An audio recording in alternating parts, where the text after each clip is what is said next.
ایک مدت گزری ہے یہ اپنی طاقت پر نازا، اپنی قوت پر گھمنڈی بنے ہوئے تھے اور سمجھتے تھے کہ باباؤں کو جن کو ہم پکار رہے ہیں، جن کی نظر و نیاز ہے، جن کے درشن کو جاتے ہیں، جن کی شادیاں کرواتے ہیں، دن مناتے ہیں، جھنڈے اٹھاتے ہیں، یہ ان کی کرم فرمائی، ان کی نگاہ کرم ہے کہ آج دنیا میں ہماری طاقت کا یہ حال ہے۔ اللہ نے رحمت فرمائی اس قوم کے اوپر۔ حضرت ہود علیہ السلام آئے ہیں، یہ قوم عاد کے نام سے برباد کر دی گئی ہے، اس لیے عادیات وہ ہوتے ہیں جن کا نام نشان مٹ جائے۔ یہ عرب کی قوم ہے، اللہ یاد دلاتا ہے۔ دیکھو ان کے جو پیغمبر آئے ہیں اس حالت کے اوپر، ان کے پاس سب کچھ تھا، لیکن ان کی موت اور بربادی ان پر منڈلا رہی تھی، اس لیے کہ ایمان کی آزمائش میں ڈالے گئے تھے، اسی کے ساتھ انہوں نے دشمنی کی تھی۔ اللہ کو گالیاں دیتے تھے، سب کو ختم کرتے تھے، اللہ کے ساتھ اللہ کے بندوں کو پکار کر ان کی نظر نیاز۔ تو ان کے اندر جو ان کا بھائی آیا ہے ہماری رحمت سے، ان کا فریضہ یاد دلانے کی عذاب سے بچنے کا ایک ہی امکان ہے، آگ تمہارے جسم و جان کو نہ چھوئے گی، ورنہ کبھی تم نکل نہ پاؤ گے اگر تم نے بات نہ مانی۔ مالک فرماتا ہے انہوں نے آنے کے بعد یہی ایک بات کہی، اس کو آج تم اپنے خیال میں مذاق سمجھتے ہو، کوئی اس کی وقت نہیں ہے، ایمان کو تم نے بہرحال نہیں دیا۔ آ کے مالک فرماتا ہے سورہ ہود میں آ کر یہی بات کہے گی، یا قوم اعبدوا اللہ ما لکم من الہ غیرہ، کہ اصلی مسئلہ کائنات کا انسان وہ ایک ہی ہے کہ تمہارا ایک معبود ہے، مالک کے ساتھ کوئی اور شریک نہیں ہے۔ تو لوگوں اپنی اس دنیاوی طاقت اور سہولت اور اقتدار اور جبروت کے اوپر نازا نہ ہو۔ اللہ کے ساتھ یہ ظلم کرنے کے بعد چند دنوں کی بہاروں کے بعد جب انگارے خدا کے برسیں گے تو اس کے بعد پھر ہمیشہ انگاروں کا چلن رہے گا، ہمیشہ اسی میں چلتے رہو۔ تو اپنی جانوں پر رحم کرو، یا قوم استغفروا ربکم ثم توبوا الیہ۔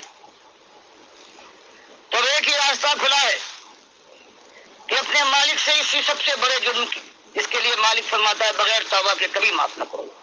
اور یہ 18 انبیاء ہیں، اعمال پر نہ جاؤ، ان کے مقابلے میں کوئی غیر نبی کیا عمل کرے گا، لیکن اگر ایک قسم لو اشرکوا لحبط عنہم ما کانوا یعملون، اگر 18 انبیاء میں سے ایک بھی نبی اگر ایک شرک کی بات کر بیٹھتا اور توبہ کی توفیق نہ ملتی، حالانکہ اللہ نے انبیاء کو معصوم بنایا ہے، لیکن بیان کرنے کے لیے مسئلے سورہ انعام میں مالک فرماتا ہے تو سارے اعمال ہم برباد کر دیتے۔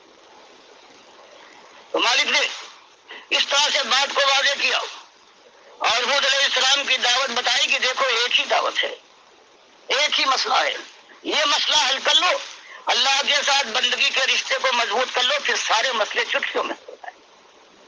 پھر کیا بات ہے؟ یہی بات انہوں نے کہی کہ یا قوم استغفروا ربکم ثم توبوا الیہ، معافی مانگ کے پلٹ آؤ، توبہ کر کے مومن بن جاؤ، اللہ کو اپنا مالک مان لو، تو شیطان تمہارے کان میں یہ پھونکتا ہے کہ اس کے بعد تمہاری شوکت یہ ختم ہو جائے گی، تمہارا جاہ و جلال ہے یہ رخصت ہو جائے گا، دنیا تمہاری برباد ہو جائے گی۔ انہوں نے ان کے اطمینان دلایا کہ نہیں اللہ کے بندو، یرسل السماء علیکم مدرارا ویزدکم قوۃ علی قوتکم، آسمان کو رحمتوں کا دھارا بنا کر تمہارے پر برسا دے گا۔ آج دنیا کی سب سے طاقتور قوم ہو، تمہاری طاقت میں، تمہارے وسائل میں، تیری قوت میں، جبروت میں، سالت میں اور اضافہ کرے گا۔ دیکھنا قوم کے لوگوں یہی مسئلہ ہے، تم اس کو چٹکیوں میں نہ اڑا دینا، ولا تتولوا مجرمین، میری بات کا انکار کر کے رخ نہ موڑ دینا، پیٹ نہ دکھانا، ورنہ غضب آ جائے ہو جائے گا۔ اور مالک فرماتا ہے کہ اس ظالم قوم نے اپنے خیر خواہ کی بات ماننے سے انکار کر دیا، اپنے بابا اور حضرات اپنے درباروں کے پیچھے لگے گئے۔ تو ہم نے کیا کیا؟ واما عاد واما ثمود فاهلكوا بالطاغیہ واما عاد فاهلكوا بريح صرصر عاتیہ سخرها عليهم 7 ليال و8 ايام حسوما فترى القوم فيها صرعى كانهم اعجاز نخل خاویہ فهل ترى لهم من باقیہ۔ فرمایا دنیا کی سب سے طاقتور قوم جب ایک مدت ہو گئی اور ہود ہمارے پیغمبر نے اپنی جان صبح و شام ان کے سامنے ایک کرنے کے بعد اپنا کلیجہ ان کے سامنے نکال کے ڈال دیا اور انتہا کر دی ان کی ہمدردی کے، لیکن ظالموں نے ماننے سے انکار کر دیا، تو ہم نے ان کے اوپر ایک آندھی مسلط کی ہے، 8 دن 7 راتیں لگاتار بغیر رکے ہوئے چلتی رہی ہے، اور اس کے بعد یہ دیو قامت ان کا عالم یہ ہوا ہے کہ اس طرح سے ان کو ہم نے پچھاڑ دیا ہے زمین، آندھی تیز چکر آئے اور وہ زمین پر گر پڑے۔ یہ حال ہو گیا. فہل تری لہم من باقیہ، اور دیکھنے والے اگر تو دیکھنا چاہے اور دیکھنے کا موقع تجھے ملتا تو دیکھتا کہ ایک بھی ہم نے کسی ایک کافر ایک مشرک کو نہیں چھوڑا، سب کو مارا. ہماری تصور سے بتاتا ہے کہ یہی اب جو مومن باقی رہ گئے تھے انہوں نے کہا اب یہاں نہیں رہیں گے اس ماحول کے اندر جہاں پر اللہ کا عذاب آ چکا ہے. اللہ نے ہم کو بچایا ہے سینکڑوں میل جا کر شمال میں جا کر شام کی سرحد میں مقام ہجر کے اوپر جا کے انہوں نے بستی بسائی. آہستہ آہستہ ان کی تعداد بڑھی، قوم سمود بنی. طاقت دی مالک نے، اور اس کے بعد پہاڑوں کو تراش کر محل بنانے لگے، اور میدانوں اور وادیوں کے اندر انہوں نے نشانیاں اپنی شان و شوکت کے لیے قائم کی جیسے آج ہوتا. تو اس کے بعد ان کے رسول آئے حضرت صالح کی شکل میں، انہوں نے یہی ایک دعوت دی. تو مالک بیان فرماتا ہے دیکھو مسئلہ ایک ہے، اللہ کے بندو ہمیشہ ہم نے ایک بات میں آزمایا ہے، اور ساری چیزیں بغیر توبہ کی بھی ہم چاہیں گے تو معاف کر دیں گے. ان اللہ لا یغفر ان یشرک به ویغفر ما دون ذلک لمن یشاء، کہ بغیر توبہ کے بھی اللہ جس کے لیے چاہے اسے معاف کر دے گا اگر وہ شرک لے کر نہیں آیا ہے، اپنی ایمان کے ساتھ توحید کے ساتھ آیا ہے. ایمان اللہ پر اس کا ایمان، اللہ کے رسولوں پر ایمان، آخری رسول کو آخری رسول مانا ہے، کتابوں پر ایمان، قرآن کو آخری کتاب مانا ہے، آخرت اور قیامت کے اوپر پورا اس کا ایمان، اور جس کی ایمانیات ہے اس میں بالکل صاف ہے. فرمایا اس کے اندر کہیں، اور خاص طور سے جس نے توحید کے ساتھ شرک کی ملاوٹ نہیں کی ہے اس کے لیے ہم معافی کا وعدہ کرتے ہیں. چاہیں گے جس قدر چاہیں گے سزا دیں گے، اور نہ چاہیں گے تو التفات قصوانہ سے اس کو معاف کر دیں گے. یہ ایک بات تھی، اور یہی بات اللہ کے نبی صلی اللہ علیہ وسلم لے کر آئے، اور 12 سال تک یہی ہوتا رہا ان کی قوم کی. ہر جگہ کئی جائیں، آخر میں یہ ہو گیا ہے کہ طائف کے اندر جب مکے سے مایوس ہو کر کے اب کوئی صحیح اللہ کی طرف آنے والی نہیں ہے، جب طائف گئے ہیں تو وہاں اس سے زیادہ شدید معاملہ ہوا. اور بخاری مسلم کی حدیث میں عائشہ نے جب پوچھا ہے کہ احد کی جنگ کے دن جو آپ کے اوپر بیتی ہے، آپ کے ساتھیوں کے ساتھ معاملہ ہوا ہے، کیا اس سے شدید بھی کوئی موقع ہے؟ آپ نے فرمایا ہاں. جب میں طائف گیا ہوں اور میں نے وہاں کے سرداروں کو دعوت دی ہے تو ان ظالموں نے وہ کچھ کیا ہے کہ آخر کار میں جب وہاں سے واپس آ رہا ہوں تو چلتا گیا ہوں، میں ہوش میں نہیں تھا. یہاں تک کہ ایک آواز آئی ہے، میں نے سر اوپر اٹھایا، جبریل علیہ السلام کو دیکھا، انہوں نے سلام کیا مجھے اور کہا اللہ نے مجھے بھیجا ہے. اور مالک نے فرمایا کہ ہم نے دیکھا ہے کہ آپ کی قوم نے آپ کے ساتھ کیا سلوک کیا، اور یہ میرے ساتھ یہ فرشتہ ہے. یہ دونوں پہاڑوں پر جو طائف اور مکے کے یہ پہاڑ ہیں، ان کے اوپر اس کی ڈیوٹی ہے، اور اللہ نے اس طرح بھیجا ہے کہ اب جو آپ حکم دیں اس کو، اگر آپ حکم دیں تو ان پہاڑوں کو اٹھائے گا اور آپ کی قوم کے ان دشمنوں کے اوپر یہ الٹ دے گا، ایک باقی نہ رہے. تو فرشتہ آگے بڑھا، اس نے سلام کیا، اس نے کہا کہ یہی بات ہے، تو آپ مجھے حکم دیجیے، اللہ کی طرف سے مجھے یہ حکم ملا ہے. تو آپ نے فرمایا نہیں، یہ نہ ایمان لائیں، یہ جو کچھ چاہے میرے ساتھ کر لیں، لیکن مجھے اللہ سے یہ امید ہے کہ ان کی نسلوں سے ایسے لوگ بھی پیدا ہوں گے کہ جو اللہ کی توحید کو مانیں گے اور شرک سے پرہیز کریں گے. اس لیے میں ان کو اللہ کی ان کو ختم کروانا نہیں چاہتا، بلکہ میں ان کو چاہتا ہوں اللہ ان کو چھوڑ دے. تو یہ ایک بات پوری گزر رہی تھی، یہاں تک کہ اللہ کے نبی صلی اللہ علیہ وسلم کو اللہ نے اپنے پاس برزخ میں بلایا، معراج میں جا کر مختلف آسمانوں کا نظارہ کروایا، اور اس کے بعد پردے سے آپ سے گفتگو بھی اپنی. اور یہ جو لوگ جن کا عقیدہ صحیح نہیں ہے، وہاں پر جو یہ کہتے ہیں اللہ کو دیکھا، اور بخاری مسلم کی حدیث میں عائشہ کہتی ہیں کہ تم نے ایسی بات پوچھی ہے بیٹے کہ میرے رنگ کے کھڑے ہو گئے. اللہ تو فرماتا ہے کہ اللہ کو دنیاوی آنکھوں سے کوئی اس دنیا میں نہیں دیکھ سکتا، ہاں آخرت میں میدان محشر میں آ گیا ہے وہ یوم ناظرہ الی ربہا ناظرہ. ہاں اس دن اللہ کے یہ مومن بندے ہیں، یہ اللہ کے اوپر نگاہ گاڑے ہوں گے اور دیکھ رہے ہوں گے جلوہ اس کا. فرمایا تو یہ اللہ نے سب کچھ وہاں جو بنو اسرائیل کی صورت میں اور سورۃ نجم میں جو بیان فرمایا وہ سب کچھ ہوا. اور اس کے بعد جو آپ تشریف لائے ہیں، ان ساری مصیبتوں کے بعد جو دنیا آپ نے برداشت کی تھی، اب اللہ نے خوشخبری آپ کو بھی سنائی، ساری دنیا کو ہوشیار کیا، اور وہ پورا جب اسلامی نظام قائم ہوگا اللہ نے اس کو طے کر لیا ہے، اور وہ وقت آنے والا ہے کہ ہمارے نبی یہاں سے اب ہجرت کریں گے، تم کو چھوڑیں گے، اور اس کے بعد پھر اللہ کے دین کے لیے پھر فلاد سے فلاد ٹکرائے گا. نبی صلی اللہ علیہ وسلم کو دعا سکھائی گئی اسی سورہ بنی اسرائیل میں کہ دعا کیجیے کہ مالک خیر کے ساتھ صدق کے ساتھ مجھے یہاں سے اس بستی سے ان ظالموں سے الگ کر کے مجھے ایسی بستی میں لے جا جہاں تیری رحمت سایہ کرتی ہو، اور مجھے نصرت سے نواز۔ اور پھر اللہ نے وہ پورا کہ اسلامی قانون کیا ہوگا، اسلامی نظام اب جو قائم ہوگا ہمارے نبی صلی اللہ علیہ وسلم کے ذریعے سے، اس کی پہلی شک کیا ہوگی۔ تو اسی سورہ بنی اسرائیل میں مالک نے فرما دیا وَقَضَىٰ رَبُّكَ أَلَّا تَعْبُدُوا إِلَّا إِيَّاهُ، کہ پہلا حق ساری کائنات میں انسانوں کے اوپر ایک پروردگار کا ہے، اور مالک نے ان سے کہہ دیا ہے کہ اپنی جان کی خیر مناتے ہو تو دیکھنا میرے ساتھ کسی اور کو شریک نہیں کرو گے، صرف میری بندگی ہوگی ہر حال میں، کہیں شرک تمہارے ایمان کے اندر داخل نہ ہو پائے گا، نہ تو عقیدے میں، نہ اعمال کے اندر، نہ زندگی کسی گوشے میں۔ اور یہی جب اللہ کے نبی سے ہجرت کر کے گئے ہیں تو اللہ نے جو اشارہ فرما دیا تھا، وعدہ کر لیا تھا، وہ وعدہ پورا ہوا ہے۔ اور اس کے بعد فضا ایسی بدلی ہے کہ اللہ کی ذات میں جیسے آج مسلمان شریف چلا رہا ہے۔ یہ صوفی آئے ہیں، انہوں نے اللہ کی تعریف کے ساتھ وہ ظلم کیا ہے کہ کیا کوئی کرے گا۔ ہاں، بدھوں نے یا یونانیوں نے کیا ہو، ہندوؤں نے کیا، وہ اور بات ہے۔ اللہ فرمائے لیس کمثلہ شیء، یہ اللہ خالق ہے، اس کی کوئی مثال نہیں۔ مالک فرمائے وجعلنا الظلمات والنور، ہم نے تاریکی اور نور کو پیدا کیا، ہم خالق ہیں، یہ مخلوق ہے۔ ان سب باتوں کے باوجود صوفیہ آئے اور صوفیہ نے کہا کہ نہیں، ہم اور دنیا کی ہر چیز ہے وہ اللہ کی ذات کا ٹکڑا ہے، لا موجود الا اللہ۔ تو یہ اتحاد میں بدل گیا۔ اب ہر شخص جب اللہ کی ذات کا ٹکڑا ہے تو اب وہ شرابیں پیے، شرک کرے، بڑی سی بڑی خطا کر جائے تو اس کو خطرہ کیا ہے؟ جب اللہ کی ذات کا ٹکڑا ہے تو اللہ اپنی ذات کو جہنم کے ایندھن بنوا دے گا۔ یہ بات آنا تھی تو مشترک ذات وجود میں آ گئی کہ جب دل میں آیا خدائی کی انہوں نے، اور جب انہوں نے چاہا بندگی کی طرف شوق سے آگے بڑھے ہیں، اپنا دل خوش کیا۔ یہ مشترک ذاتیں تھیں اور ساری صوفیہ کے ہیں بڑے بڑے نام۔ وہ ابراہیم ادہم لے لیں جو ان کی کتابوں میں، بھارت میں کتاب کوئی ایسی مشہور نہیں ہے کہ جس کو یا رابعہ بصری ہوں یا اور کوئی ہوں، باعزید بستامی ہوں، ان کی کچھ چیزیں پائی جاتی ہیں، لیکن جو پائی جاتی ہیں زیادہ آج ملک کے اندر پرانے لوگوں میں، مشہور لوگوں میں، وہ عبد القادر جیلانی صاحب کی ہیں، 561 میں وفات ہوئی ہے۔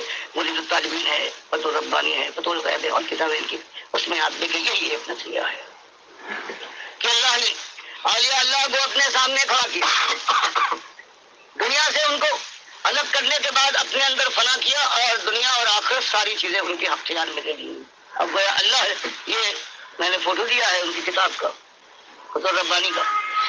اسی طرح کبھی جوش میں آ گئے تو فرمایا اگر حکم نہ ہوتا تو میں بتا دیتا کہ تم کیا کھاتے ہو اور کیا اپنے گھر میں رکھتے ہو۔ اللہ نے حضرت عیسیٰ کے متعلق فرمایا کہ اپنے علم سے میں معجزے کے طور پر ان کو یہ میں نے بتا دیا ہے۔ اب ان کی ان سے بھی آگے بڑھ گئے، اور کتنی باتیں ہیں اس کے اندر۔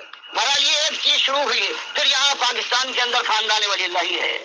اب ایک ایک بات اس کی، کسی ایک نظریے کو کہتے ہیں ہمارے جتنے خاندان کے لوگ ہیں، ہمارے سارے بزرگوں سے یہی توحید چلی آ رہی ہے جس کو اتحاد کہتے ہیں، وحدت الوجود کے، اور ہم چاہیں تو قرآن اور حدیث کی ہر نص سے اس کو ثابت کر سکتے ہیں۔ اور اللہ کہے کہ ہم اکیلے ہیں، ہماری کوئی مثال نہیں ہے، یہ کہتے ہیں نہیں، ہر چیز اللہ کی ذات کا ٹکڑا ہے، اور ہم اور ہمارے بزرگ ایک ایک نص سے ثابت کر سکتے ہیں۔ پھر بیان کرتے ہیں کہ حال ہی ہوا ایک دن انفاس العارفین میں کہ اللہ نے اپنے فرشتوں سے کہا کہ جاؤ میرے بندے عبد الرحیم کو تلاش کرو، یہ ان کے باپ کا نام ہے، شاہ ولی اللہ، اپنے باپ کی سرگوش لکھتے ہیں انفاس العارفین میں، فارسی میں، اس کا فوٹو بھی آپ دیکھ لیں، اور ہر جگہ ملتی ہے، یہ ہندی بھی چھپاتے ہیں، بریلوی بھی ہے، دونوں کہتے ہیں یہ ہمارے ہیں۔ تو اس کے بعد لکھتے ہیں شاہ ولی اللہ صاحب کہ فرشتے گئے ہیں دنیا میں، نگاہ ڈالی کہیں نہ ملے عبد الرحیم میرے باپ، پھر آسمان پر دیکھا کہیں پتہ نہ ملا، جنت میں دیکھا وہاں بھی نہیں، مایوس ہو کر اللہ تو جواب دیا کہ حضور کہیں نہیں ملے، ہر جگہ ہم نے تلاش کر لیا۔ تو شاہ ولی اللہ صاحب کہتے ہیں یہ غیبت تامہ تھی، غائب ہو گئے، پورے اللہ کے اندر شریک ہو گئے۔ تو اللہ تعالیٰ نے فرمایا کہ میں جو مجھ میں فنا ہو جائے وہ نہ دنیا میں ملے گا، نہ آسمان میں، نہ جنت میں، کہیں تم سے فنا ہو گئے۔ تو بتائیے ان کے بعد تو اللہ کے ساتھی، اور چچا کا بتاتے یہ ان سے بڑے. ابو رضا محمد کے لیے کہتے ہیں کہ مسجد میں بیٹھے ہوئے ہیں، ایک صاحب آتے اور ان کی زبان سے نکل جاتا ہے کہ اولیاء اللہ تو ہوا کرتے تھے. کہتے ہیں میرے تایا کو جوش آ گیا، انہوں نے پوچھا کیا مانے، کیا بات کہہ رہا ہے، اولیاء اللہ ہوا کرتے تھے اب نہیں ہوتے؟ اس نے کہا حضور ہوا کرتے تھے. پوچھا کون ہوا کرتے تھے، بتاؤ کہ نیک نام لیے. اس نے کہا باعزیز بستانی مثال کے طور پر حضرت. کہتے میرے تایا نے پوچھا کہ باعزیز بستانی تھے یہ کیا کرتے تھے؟ اس نے کہا حضور کسی کے اوپر نگاہ ڈال دے تو انسان سب کر دے جاتا مر جاتا. پوچھا کہ اور کچھ؟ اس نے کہا حضور یہ کچھ کم ہے. تو شاہ اللہ صاحب لکھتے ہیں کہ میرے تایا نے کہا کہ میرے دل کو اللہ کے نبی صلی اللہ علیہ وسلم نے اپنے دل کے نیچے رکھ کر وہ تربیت دی ہے کہ اگر میں ایک آنکھ ڈالوں کسی پر، ایک نظر سے وہ زمین کے اوپر گر پڑے گا مرد، اور پھر اگر میں دوسری نگاہ ڈال دوں تو اس کے بعد کھڑا ہو جائے گا. جی ایک دوسری آنکھ ڈالی، نظر ڈالی اور کھڑا ہو گیا وہ شخص. یہ تو ان کی بات ہوئی. اب اپنے باپ کے لیے عبد الرحیم کے لیے کہتے ہیں، ایک تو ان کی قبر تامہ آپ نے دیکھی تھی. پھر کہتے ہیں سلطان حسین ان کا مرید آیا اور گھوڑے پر سوار دیکھنے کے بعد کہا کیا خوب گھوڑا ہے تیرا، لیکن اس کی عمر بہت کم ہے. اس نے کہا حضرت میری بیوی ایک ہے بڑی بدخو ہے، اس نے تنگ کر ڈالا ہے، ایسا نہیں ہو سکتا کہ اس کی عمر گھوڑے کو مل جائے، گھوڑے کی عمر اس کو مل. شاہ ولی صاحب لکھتے ہیں کہ آپ نے تبسم فرمایا اور کہا ایسے ہی ہو جائے گا. اور کچھ دنوں کے بعد یہ ہوا ہے کہ وہ عورت مر گئی جس بدخو عورت تھی، پریشان کرتی ہے سلطان احمد کو، اور گھوڑا زندہ رہا، اس کی عمر مل چکی تھی اس کو اور اس سے بڑا نفع کمایا. یہ تو وہاں تک پہنچے باپ اور چچا اپنی بات کیسے نہ کہیں. کہنے لگے ایک والد صاحب نے مجھے بتایا کہ وہ اور میری والدہ یہ رات کو تہجد پڑھ رہی تھی اور دونوں نے اللہ سے دعا مانگنے کے لیے ہاتھ اٹھائے کہ اسی درمیان دو مننے ہاتھ وہ بیچ میں آ گئے. میری ماں سب گھبرائیں گی یہ ہاتھ کہاں سے. تو باپ نے بتایا گھبراؤ نہیں، یہ تمہارے پیٹ میں جو بچہ ہے اس کے ہاتھ تھے. شاہ اللہ صاحب کہتے ہیں میں تھا اور یہ بالکل بات ثابت ہوئی.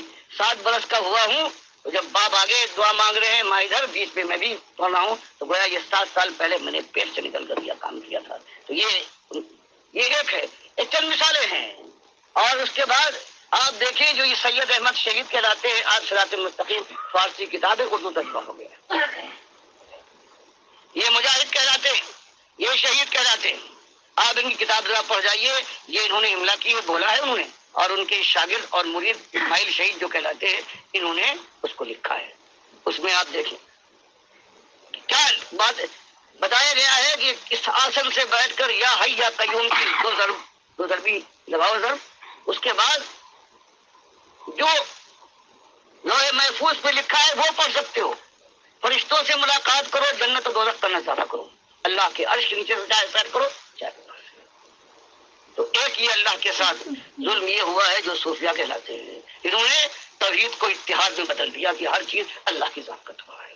تو اب ایک نہیں، اربوں نہیں، کھربوں ساری ذاتیں جو ہیں وہ اللہ کی ذات ہیں. اب کیا ڈر ہے ان کو. اب دوسری بات جو علماء تھے، یہ تو اللہ نے رحمان کے لیے کہا ہے، جو علماء تھے انہوں نے کہا ایک اور بات نرالی. مثلا مجھے افسانی ہے، اشرف علی تھانوی ہے، یہ اور جتنے ہیں، انہوں نے کہا اصلی مسئلہ یہ ہے کہ اللہ کے نبی صلی کی پیدائش یہ عام پیدائشوں میں نہیں ہے، جیسے لوگ ماں اور باپ کے ذریعے سے پیدا ہوتے ہیں، یہ تو خالص اللہ کے نور سے بنے ہیں. مکتوبات ربانی میں فوٹو بھی دیکھ لی ایک نہیں. اور اس کے بعد عبدالحق محدث دہلوی نے اسی بیان کے اوپر جو حاشیہ دیا ہے انہوں نے کہا بالکل صحیح، اللہ کے نور سے نبی صلی بنے ہیں، اور نور کا جو حصہ باقی رہ گیا ہے آپ کی بناوٹ کے بعد اس سے حضرت ابوبکر اور عمر بنا دیا گیا. تو بتاؤ اب کوئی یہود اور نصارہ نے تو کہا تھا نسخے کا واسطہ دیا کہ اللہ کے بیٹے ہیں، نسخے کا واسطہ. حدوزیر کو حدیثہ کو عربوں نے کہا یہ اللہ کی بیٹیاں ہیں. اب یہ مسلمان اس نے کہا یہ ان سے پیچھے ہم رہ جائیں گے، اور اللہ کی ذات کے شرک میں یہ ہماری جنات کی انتہا ہے اگر ہم ان سے آگے نہ پہنچ جائیں. ان کا براہ راست اللہ کو پہلے اللہ کا انکار کر کے پہلے نور کا بنایا جو فانی ہے، جو مٹ جانے والی. اللہ کہتا ہے میں نے اس کو بنایا کہ میری مخلوق ہے. اور پھر اس کا ایک ٹکڑا کر کے اب یہ صرف چھوٹے بڑے کا معاملہ رہ گیا، اور پھر مشکل کشا بنے اللہ کے وہ بندے جو اللہ کی بڑائی کے لیے جان قربان کرتے تھے، اور کوفے کی مسجد میں جو شہید کیے گئے ہیں تو ان کو خود خبر نہ اب کی مشکل کشائی نہیں کر پاتے، پھر ان کو بنایا گیا اللہ کے بندوں کے ساتھ، اور پھر اللہ نے رحمتیں فرمائی۔ تو حج کی بجائے اگر حج کر بھی آئے ہیں اور نبی ہو حج کو بھی جانا ہے تو کتنے کعبے بنے ہیں جن کو اللہ کے نبی صلی اللہ علیہ وسلم نے بتایا تھا کہ دیکھو لعنت ہو اور یہود و نصارہ پر، انہوں نے اپنے اولیاء اور انبیاء کی قبروں کو سجدہ گاہ بنا لیا اور ان کے دن منائے، ان کو پوجا۔ میں تم کو منع کرتا ہوں، اور قبروں کو دیکھنا کبھی پکا نہ کرنا، اس کے اوپر کوئی عمارت نہ ہو، کوئی اس کو مجاور بن کر نہ بیٹھے۔ اس کے بعد پھر اللہ کے نبی صلی اللہ علیہ وسلم کو زندہ کیا گیا قرآن اور حدیث اور اجماع صحابہ کے بعد۔ اللہ فرمائے اموات جو وفات پا چکا ہے اس میں جان کی رمق نہیں قیامت تک۔ اللہ کے نبی صلی اللہ علیہ وسلم بخاری کی حدیث میں بیان فرمائے کہ دیکھو جب میں وفات پاؤں گا تو اس کے بعد یہ گھر جو جنت الفردوس میں سب سے اونچا گھر ہے، بخاری کی حدیث میں ہے کہ آپ کو جبریل اور میکائیل علیہ السلام نے عام جنت دکھائی، جنت الفردوس دکھائی، آپ نے بڑی تعریف کی، یہ سب اچھی جگہ ہے۔ پھر انہوں نے کہا ذرا اپنا سر اوپر اٹھائیے۔ نبی صاحب فرماتے ہیں میں نے دیکھا کہ ان سب سے اچھی جگہ ایک موجود ہے۔ میں نے کہا یہ کس کا مقام ہے؟ ان دونوں فرشتوں نے کہا یہ آپ کی جگہ ہے۔ میں نے کہا مجھے چھوڑو، میں اس میں داخل ہو گیا، میرا یہ مکان ہے یہ۔ تو انہوں نے کہا نہیں، ابھی آپ کی عمر کی ایک مدت باقی ہے، آپ اسے پورا کر لیں، اس میں داخل ہو جائیں گے۔ اللہ نے سمجھایا وفات کے بعد میں کہاں پہنچ جاؤں گا، چھوٹا سا اسی جگہ پر۔ اور اس کے بعد آپ کی وفات پر ابو بکر عمر رضی اللہ تعالیٰ عنہ، شیطان نے یہی ایک بات ڈالی کہ نہیں آپ نہیں مر سکتے، اللہ نہیں ہے۔ نبی صاحب کیسے وفات پانا؟ اللہ کے نبی صاحب کے نمبر 2 پر جو سب سے معزز دنیا کا ولی ہو سکتا ہے اس کو شیطان نے دیکھا، اور وہ جوش میں آ گیا، محبت کے جوش میں کہ اللہ کے نبی صاحب نہیں مر سکتے، جو کہے گا کہ وفات پا کے میں ختم ہوا۔ آخرکار اللہ نے رحم فرمایا حضرت ابوبکر کے ذریعے سے، تو انہوں نے خطبہ دیا ہے، بات طویل ہو رہی ہے اس لیے میں اس کو بیان نہیں کرتا کہ جو موسم کو پوچھتا تھا تو معلوم ہونا چاہیے اس کا معبود تو مر گیا، اور جو اللہ کا پجاری تھا اللہ زندہ جاوید ہے اس کو موت ہوئی۔ پھر قرآن کی آیت وما محمد کو قد خلت من قبلہ الرسل انک میت وانہم میتون، یہ کہنے کا سارے صحابہ نے اس کو مان لیا۔ آج امت نے جہاں ذات کا شرک کیا، وہاں اللہ کی کتاب کا انکار کر کے کہا کہ نبی صلی زندہ ہے، قرآن بتائے، حدیث کہے یہ بخاری کی، اور اجماع صحابہ یہ کہے، اور اس کے بعد پھر ان گھروں کو نبی صلی اللہ علیہ وسلم کے گھر کو بھی جا کے پوجا کے لیے اختیار کیا ہے، اور باقی ان سے زیادہ جو اور کیے ان کو ولی بنایا، جن کی قبروں کو پکا کیا، جن کے اوپر مقبرے تعمیر ہوئے، کلش لگے، سونے اور چاندی کے دروازے، اور پھر مجاور بیٹھے، پھر عرس حج کی طرح سے نام بدل دیا اس کو، پھر تلبیہ ہونے لگا باہو باہو لبیک اللہم لبیک کی طرح سے۔ پھر اللہ کے گھر کے اوپر جو حضرت ابراہیم نے حجاب کعبہ اور غلاف کعبہ ڈالا تھا، اس غلاف کی جگہ پہ چادر جانے لگی۔ پھر قربانی کے لیے جو حدیث آتی تھی اونٹ، گائے اور بکری بھیڑ کی شکل میں، وہ یہاں بابا کے پاس پہنچے۔ پھر ننگے پیر اور ننگے سر چلنے کی قید لگائی احرام کی۔ پھر وہاں داخل ہونے کے بعد بابا کے پائجی کا پتھر ہے یا ڈیوڑی کے کسی چیز کو انہوں نے چھوا، اور پھر خانہ کعبہ کی طرح سے طواف ہونے لگا۔ پھر وہاں سجدے ہوئے، وہاں فریادیں ہوئی، وہاں منتیں مانی گئی، وہاں ہندوؤں کی طرح سے دنڈوت ہوا، سجدے تعظیمی ہونے لگا، اور اس کے بعد پھر دوڑ لگائی کہ بابا نے یہاں مراقبہ کیا ہے، اور یہ آپ کا مزار شریف ہے۔ صفا اور مروہ کو تازہ کیا، بابا کی قبر کا دھون، یا وہاں کی اگر کی بتی کی راکھ، یا مالگا جو نمک کہلاتا ہے، یا پھول کی کھائی، اور اس کو تبرک کے لے لیا ہے۔ یہ مشکل کشا اور دستگیر ہے، یہ قبر میں رکھو اور یہ تمہاری شفاعت کرے گی۔ تو یہ اللہ کی ایک ایک چیز کو، اللہ کے گھر کے ساتھ اللہ کی ایک ایک صفت، ایک ایک حق کو آج اس امت نے حج کا نام عرس بدل کر سب کچھ کر ڈالا ہے، اور کہیں سے آواز نہیں اٹھتی۔ ان جو اسلامی بتکدے مسلمانوں کے بتکدے ہیں، یہ شوالے ہیں جہاں پر یہ ہندو کا کیا ہوتا ہے، وہ کھڑا ان کا گنیش ہوتا ہے، پتھر ہے، ان کا ہنومان ہے، ان کا ارجن ہے، وہ کھڑا ہے۔ اللہ کے نبی صلی اللہ علیہ وسلم نے کہا تھا کہ دیکھنا تم کہیں پڑا گنیش نہ بنانا، یہ مٹی مٹی رہے گی، اس کو پتھر نہ بنانا، یہ پتھر ہی بنا۔ اور پھر درشن کا نام زیارت رکھا گیا، پر نام ہندو کہتا تھا سلام، اس کو بدل ڈالا۔ پھر پھیرے وہ لگاتا تھا اپنے بابا کے، اپنے مہاراج کے. انہوں نے بابا کا طواف کیا، وہ دنڈوت کرتا تھا، انہوں نے سجدہ تعظیم اس کا نام رکھ کر قبر کی جا کے پوجا کی. وہ وہاں پر بھجن گاتا تھا، انہوں نے قوالی شروع کر دی. وہ بابا کا پرساد لاتا تھا، انہوں نے زمزم کے مقابلے میں وہاں کا پرساد لے پنکھڑی ہے یا قبر کا ناپاک نجس جو ہے وہ لائے گا. تو بتا اس کے بعد پھر اگر ہماری مائیں بہنیں آج ہندوؤں کے بستروں پر 40 سال کے قریب وہاں پہ ہیں اور اولادیں پر بنوا رہی ہیں، اور ہم ان کی آبرو کی بربادی کی خوشی میں جشن مناتے ہیں، 14 اگست کے چراغاں کرتے ہیں، ہمارے گانے بجانے لگتے ہیں. تو بتاؤ یہ سمرا کس چیز کا ہے میرے بھائی؟ اسی اللہ کے ساتھ شرکت ہوگی، ورنہ کوئی ایماندار قوم ہوگی اللہ کے ساتھ وہ شرک کرے گی. اور یہ سب کچھ دیکھنے کے بعد، اللہ کا غضب دیکھنے کے بعد، پھر اس کے ذہن میں کبھی خیال نہ آئے گا کہاں ہم جا رہے ہیں. پوری کتاب کو کتاب مانتی ہے، سنت کو سنت کہے، اور شروع سے آخر تک یہ مسئلہ ہے. اب آپ سن کر تعجب کریں گے کہ ایاک نعبد و ایاک نستعین، کہ اب مالک صرف تیری بندگی ہے اور تیری ہم تجھ سے استعانت طلب کریں گے، تجھ کو پکاریں گے. اور اب دے بندیوں سے لے کر یہ بڑے مانے جاتے ہیں. عثمانی صاحب کی تفسیر دیکھی، مفتی شفیع تفسیر کیا کہتے ہیں کہ ہاں اللہ، بات تو یہ ہے کہ اللہ ہی کی بندگی ہونا چاہیے اور اللہ ہی سے مدد مانگنا چاہیے، لیکن یہ کسی نیک بندے سے ظاہری طور پر اگر مدد مانگی جائے تو یہ بھی اسی میں شامل ہے. اس پر اور پھر یا علی کی اور یا غوث مدد صحیح ہو گیا بالکل. اور کون لکھ رہا ہے؟ مفتی اعظم پاکستان کے، اور عثمانی صاحب جو اتنے مشہور ہیں یہ لکھ رہے ہیں. اور انہوں نے لکھا ہے بلکہ سورہ فاتحہ کی تفسیر تو محمود الحق، محمود حسن جو ہے یہ ان کی ہے. تو بتاؤ اس امت کے اندر کیا کریں؟ اب رضا خان یا کوئی دوسرا کہتا ہے تو اس سے کہیں گے چلو اس کی بات ہی اور ہے، یہ تو حد سے گزر گئے ہیں. لیکن جن کا عالم یہ ہو، یہ مانے اللہ کے نبی صلی اللہ علیہ وسلم کو وہاں زندہ، اللہ فرمائے نہیں وہاں پر درود سلام پڑھو، تو مفتی اعظم کہیں کہ میں نے پڑھا، کان لگا دیا میں نے. یہ جواب ہے دونوں. تبلیغ جماعت ساری یہ کہے کہ نبی صلی اللہ علیہ وسلم سے رفائی پہنچے. یہ جو 3 ہیں جنہوں نے انتہائی شدت کے ساتھ اسلام کو بالکل بدل دیا، ایک زمانے کے لوگ ہیں بغداد میں. ایک عبد القادر جیلانی، ایک رفائی جسے علی عمری، یہ 3 ایک ہی جگہ پہ بغداد میں تھے. اور اس تدبیر کے ساتھ انہوں نے اس قرآن کی توحید کو انہوں نے اتحاد میں بدل ڈالا ہے کہ پہنچے وہاں پر اور وہاں انہوں نے سلام کیا. اندر سے جواب آیا، کیونکہ یہ کہتے ہیں یہ سید تھے نبی صاحب کے خاندان کے. حالانکہ قاعدہ یہ ہے کہ باپ سے بیٹا جو ہوتا ہے یہ اس کی اولاد ہے، یہ نس سے چلتی ہے، بیٹی کی اولاد نہیں مانی جاتی. لیکن چلیے یہ علم لکھتے ہیں تبلیغ جماعت کی جگہ جگہ پر، وہ چاہے درود کا وہ معاملہ فضائل درود میں یا فضائل حج میں، کہ اندر سے جواب آیا وعلیکم السلام. تو حضرت نے کہا کہ دادا اب یہ کیسے ہے؟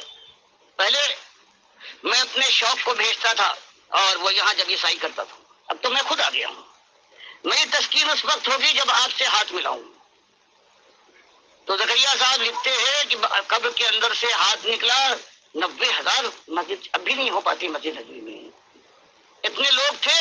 اور 555 کا یہ زمانہ ہے، عبد القادر جیلانی صاحب بھی جن کی 561 میں وفات ہوئی ہے وہ بھی موجود تھے. اب بتائیے ہم کیا کریں؟ اب کس کو روئیں؟ دامن کے لیے ہم روئیں کہ طرح کا ہم خیال کریں. ہر جگہ ایک اللہ کی چادر کے اوپر ہر جگہ ہاتھ ڈالا جا رہا، اور یہ مسلمان امت ہے یہ نعرے لگا رہی ہے اسلام آ رہا ہے، اسلام آ رہا ہے، اور جو اسلام کا آج علمبردار ہے. اور آج جو ہمارے وہاں دیکھ لیں کہ سندھ کے یہ شیوالوں کے لیے جو شرک کے جو سمبل ہیں، نشانیاں ہیں، جس کو اللہ کے نبی صلی اللہ علیہ وسلم نے کہا تھا برابر کر دو، پکے تو نہیں کچی بھی اگر اب اللہ کی غضب، مالک کا غضب نہ برسے. اور آج جو ہم ڈر رہے ہیں کہ ایک طرف سے جس شاکی خطرہ جس کو کہتے ہیں وہ، اور اس سے بڑا خطرہ جو ایران کا ہے، جو دنیا میں کوئی قوم، کوئی جو شیعوں سے زیادہ اللہ کے دین کا اور توحید کا دشمن ہو. اب اگر اللہ کی تو توبہ کر کے قوم نہ پلٹی، ہم نے ان کو آواز نہ دی اور اللہ کے کچھ نہ کچھ عذر نہ پیش کیا، تو یہی بات ہو سکتی ہے کہ جیسے 38 سال پہلے جب میں گزر رہا ہوں، اکتوبر کا مہینہ ہے اور کہ اب مشکل بات، پنجاب میں جو کیمپ ہیں ان کے اندر بیماری بے حساب پھیلی ہوئی ہے، ایک ڈاکٹر پاکستان سے نہیں آیا۔ اس زمانے لیاقت علی خان نے اعلان کیا تھا اخبار میں، تب میں گیا ہوں، اور جب گزر رہا تھا امرتسر سے اپنی پوری جو فوجی حفاظت تھی پاکستان کی، تب انہوں نے ایک جو ہمارے رشید میاں جو اس وقت لہذا افسر تھے، ان کی اردلی نے مجھ سے کہا کہ آپ ڈاکٹر صاحب باہر سے آئے، پنجابی آپ نہیں بولتے، اردو بولتے ہیں آپ؟ تو یہ خالصہ کالج سے جب گزرا ہوں تو انہوں نے کہا یہ آپ پہچانتے ہیں؟ میں نے کہا خالصہ کالج یہاں کے پلیئر ہاکی کے بہت مشہور تھے، لکھنؤ یونیورسٹی میں جایا کرتے ہیں، ان کے آدمیوں تک کو میں جانتا ہوں، ایک ایک کا کوئی مداری تھا کوئی۔ تو ان کا وہ کھیل نہیں وہ جو آپ کی ماں اور بہنوں کے ساتھ کھیل ہوا ہے، وہ کیا کھیل ہوا، کھیلے وہاں سے چلی آ رہی تھی، آبرو برباد ہو رہی ہے، سب کچھ ہو رہی ہے، یہ آخری مورچہ تھا، اس کے بعد اب پاکستان کی سرحد آنے والی ہے۔ تو تھوڑی تھوڑی دیر کے بعد کوئی ہندو، کوئی سکھ، کوئی عیسائی ہے، وہ اعلان کرتا تھا 10 20 50 ہزار جمع ہو گئے کہ مسلط ٹھہرو، زنانیوں ایک طرف ہو جاؤ، اور جو اپنے کو مرد کہتے ہیں وہ ایک طرف ہو جائے اپنی زبان کے اندر۔ اور پھر یہ ہوتا تھا کہ زنانیوں کپڑے اتار دو۔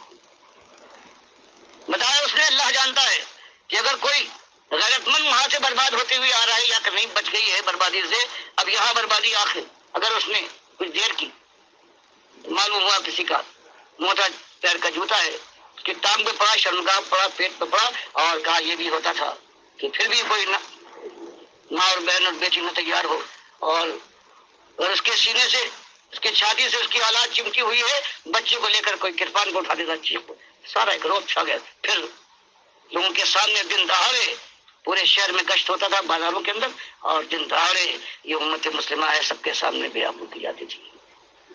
یہ دور گزرا ہے، اور سارے دیندار تھے، سب لا الہ الا اللہ کہنے والے تھے، سب آئے اس طرح سے، لیکن اللہ کے مالک فرماتا ہے وما یؤمن اکثرهم باللہ الا وهم مشرکون۔ عام طور سے ہوتا یہ ہے کہ جو ایمانداروں کی اکثریت ہوتی ہے، اعلان تو بڑے لمبے لیکن ہوتے ساتھ مشرک ہیں۔ آج اللہ کا وہ قول سورہ یوسف کا آپ ہمارے سامنے دیکھ رہے ہیں، تو بھائیو یہ آپ نے دیکھا ہے، سردار جو ہمارے ہیں ان کا یہی حال، شرک کے اوپر ایسے بیٹھے مطمئن ہیں، سونے چاندی کے دروازے لگا رہے ہیں، اور ان کو یہ جو مجذوب گالی دے رہے ہیں، ان کی خدائی کی طاقت مانتے ہیں، مجھے ایک ہاتھ مار دیا تو میں صدر بن گیا۔ یہ آج امت کا حال ہے۔ آج جو یہ ہے، جو دوسرا طبقہ ہوتا ہے قارون والا، یہ مہاجن حرام کمانے کے بعد اگر اس کی دولت میں اضافہ ہو تو کہے گا کہ بابا نے دلوایا ہے، دربار کی کرم فرمائی ہے، اب ان کی نظر نیاز ہو رہی ہے، ان کے قرض لگ رہے ہیں۔ اور سب سے زیادہ یہ ہے مولوی اور پیر، اس کی کمائی ہے اسی شرک اور کفر کے اوپر، یہ سب کو بنیاد پر حق کرتا ہے، سب کی پیچھے ٹھوکتا ہے، مال والے کی جوتیاں سیدھی کر کے اپنی ان سے کچھ لیتا ہے، ان سے خیرات، اور اقتدار کی سامنے جب عیسائی کرنے کے بعد اس کی کرسی کو اور اس کے تخت کو اپنے کاندھوں پر اٹھاتا ہے، اور اس امت کو مسجد اور محراب کے اندر پہنچنے کے بعد یہی کہتا ہے کہ قبریں اونچی کرو، باباؤں کو پکارو، 12 سال کی کشتی ڈوبی ہوئی کشتی نکال دی، ان میں یہ طاقت ہے، اور یہ بھول جاتا ہے کہ عرب کی ساری تاریخیں بیان کرتی ہیں کہ عبید اللہ ابن یونس نے یہ 561 میں وفات پائی عبد القادر جیلانی نے، اور پھر وہ وزیر اعظم بنا ہے، اس نے ایسا علم رکھتا ہی تھا، اور 593 میں اس نے یہ کیا ہے کہ جو ان کا لاؤ لشکر، جو پیروں کو جو ملتا ہے اس سے گھر بار کی بلندی، اس نے گھر بار کو برباد کیا ہے، ان کے بال بچوں کو تربیت کیا ہے، آدمی بھیج کر ان کی قبر کھٹوا کر جو ہڈیاں باقی رہ گئی تھی ان کو درجے میں پھینکوا دیا ہے کہ یہ وقت کی زمین تھی، اس میں تم نے اس کو تبدیل کر دیا۔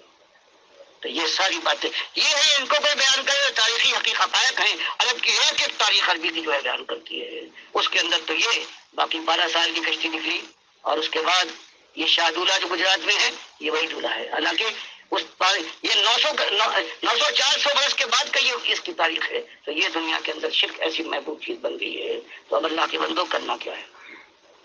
یا تو امت کی حامل آؤ، ٹھیک ہے، ملاتے گئے کریے، ملاتے ہیں، نبی سن تشریف لاتے ہیں، اور یہ مانو، اور اس کے بعد نبی سن تشریف بھی لائے ہیں، مسجدوں میں بھی آتے ہیں، اور نماز وہی پڑھائے گا یہ مولوی، یہ نہیں کہ نبی سن کے تحت آپ نماز پڑھائیے میں پیچھے کھڑا ہوں، نبی سن تشریف بھی لائے، سارا کچھ ہوتا ہے، میلادیں بھی ہو رہی ہے، 11ویں بھی چل رہی ہے، یہ شبرات کے بھی حلوے بھی آ رہے ہیں، اور یہ کوڑے بھی ہو رہے ہیں، سب کچھ ہو رہے ہیں، حج کی جگہ ہر جگہ عرسوں کی دھوم مچی ہے. اور اس شخص نے جس کے ایک نہیں ہزار اللہ کے ساتھ ظلم کیے ہیں، جو داتا کہلاتا علی حجویری، کشف الموجود میں اس نے یہ ثابت کر دیا ہے کہ اللہ کے نبی صلی اللہ علیہ وسلم نے حضرت زینب کو ننگا نہاتے ہوئے دیکھ کر عاشق ہو گئے ہیں. تو یہ سارا کھیل بنایا ہے سورہ احزاب کا. بتاؤ، اس کو داتا کہتے ہیں، اس کا عرس منتا ہے، منایا جاتا تو ایسا معلوم ہوتا ہے کہ لاہور کے اندر یہ حج کا موسم آ گیا، مکہ بن گیا ہے.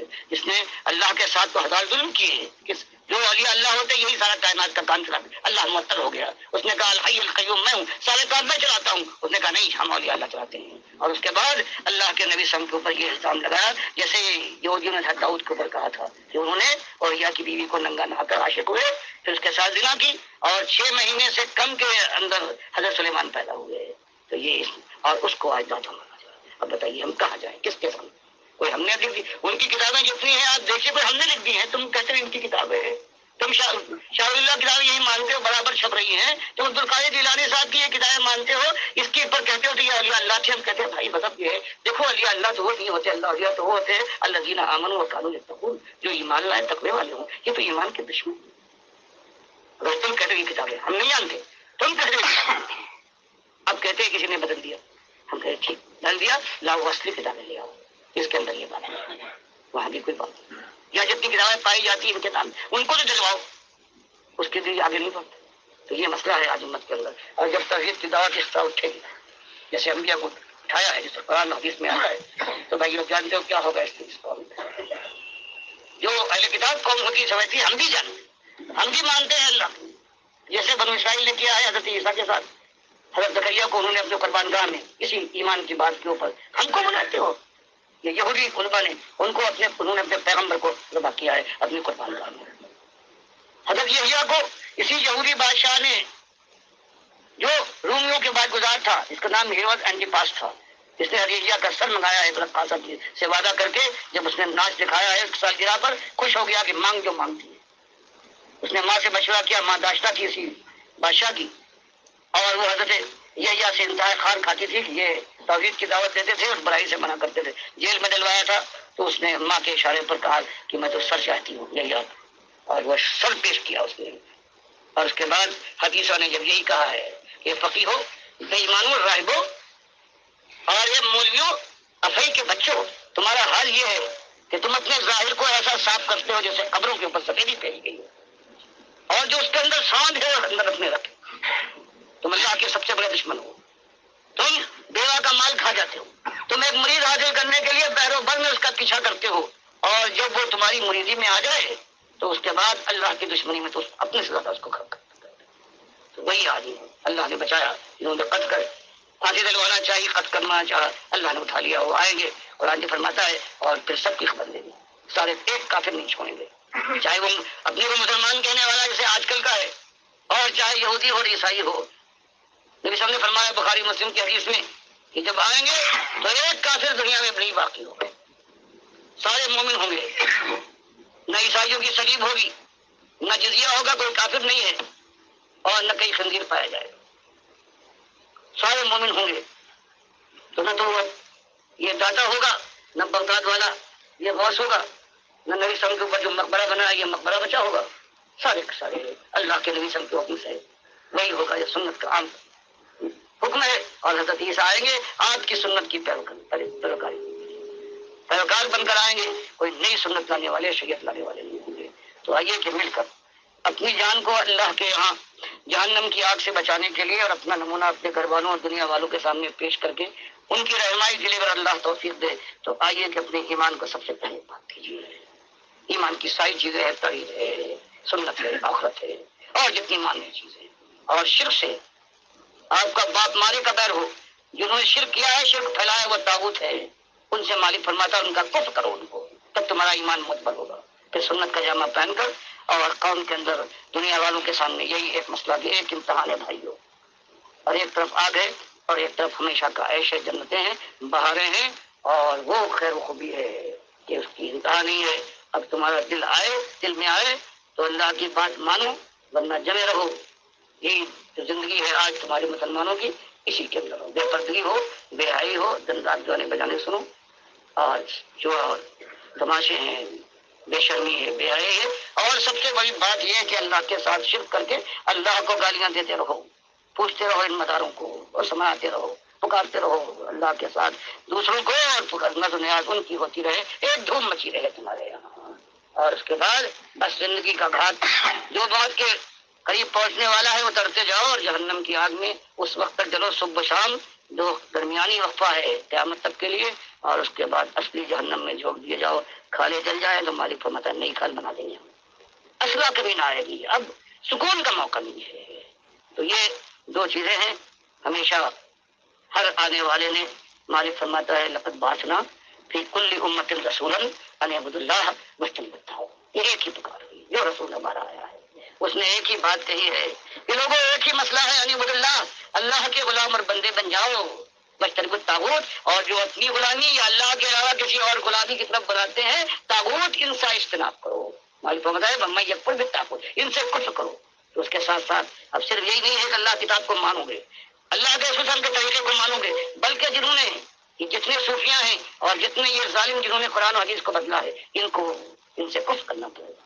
اب رحمت اللہ علیہ نہیں رہیں گے، کیونکہ ثابت ہے کو جب تک پوری کتابیں ہر چیز ان کی ثابت کرتی ہیں، تو اللہ کے ساتھ یہ غضب نہیں ہوگا۔ مالک کی وہ شکایت کہ مالکم لا ترجون للہ وقارا وقد خلقکم اتوارا، میرے دشمنوں کو تم عزت کے ساتھ نوازتے ہو اور میرا کوئی وقار نہیں ہے، حالانکہ میں تم کو پیدا کیا ہے، میں پیدا کرنے والا کھلانے والا ہوں۔ تو یہ ایک مسئلہ بڑا مشکل مسئلہ ہے۔ اگر خالص مشرک قوم ہوتی، نہ مانتی ہوتی قرآن حدیث کو، تب اتنا مشکل کام نہیں تھا۔ جیسے نہیں، اب تو مشکل یہ ہے کہ جو مخالف جو ہیں جو نہیں مانتے اس طرح سے مانتے ہیں اور قرآن حدیث کی دلیل لاتے، تو قیامتیں آئیں گی، لیکن اللہ تعالیٰ کا وعدہ ہے کہ اگر مخلصین کا گروہ مل کر اللہ کی راہ میں آگے بڑھے تو ان کی کمزوری کو قوت میں، ان کی لا علمی کو ہم علم میں، اور ان کے وسائل کی کمی کو ہم وسائل کی بہتات کے ساتھ بدل دیں گے۔ تو ہماری والذین جاہدوا فینا لنہدینہم سبلنا، ہمارا مالک فرماتا ہمارا تو یہ اصول ہے، ہم تو اعلان کرتے ہیں کہ ہماری راہ میں جگہ تو اپنی جان لگاؤ، مخالفت کو برداشت کرو۔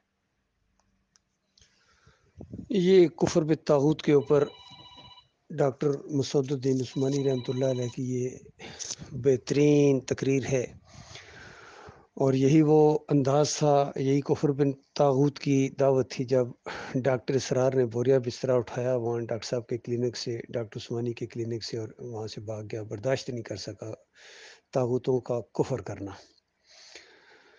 بہرحال اپنے اپنے نصیب کی بات ہے۔ ہمیں تو ڈاکٹر عثمانی رحمۃ اللہ علیہ کی یہ دعوت، یہ انداز بہت ہی زیادہ پسند آیا ہے، گویا دل کی آواز ہے، اور ہم نے دل و جان کے ساتھ اس کو قبول کیا ہے، اور گزشتہ 37 سال سے میں اسی بات کو آگے بڑھا رہا ہوں الحمدللہ، ہر انداز سے جہاں تک میرا بس چلے۔ اور دیکھیے میرے بھائیو، یہ اصلی چیز ہے، یہ یعنی جس طرح یہ علی انجینئر کہتے ہیں کہ میرے علاوہ کوئی بات نہیں کرتا، حالانکہ یہ تو ابھی بچہ ہے، ابھی تو یہ 46 سال کا ہے، ڈاکٹر صاحب نے ابھی یہ 60 سال پہلے یہ دعوت اس انداز سے اٹھائی تھی اور طاغوتوں کا کفر کیا تھا، ان فرقہ پرستوں اور مسلک پرستوں کو تیا پنچا کر دیا تھا۔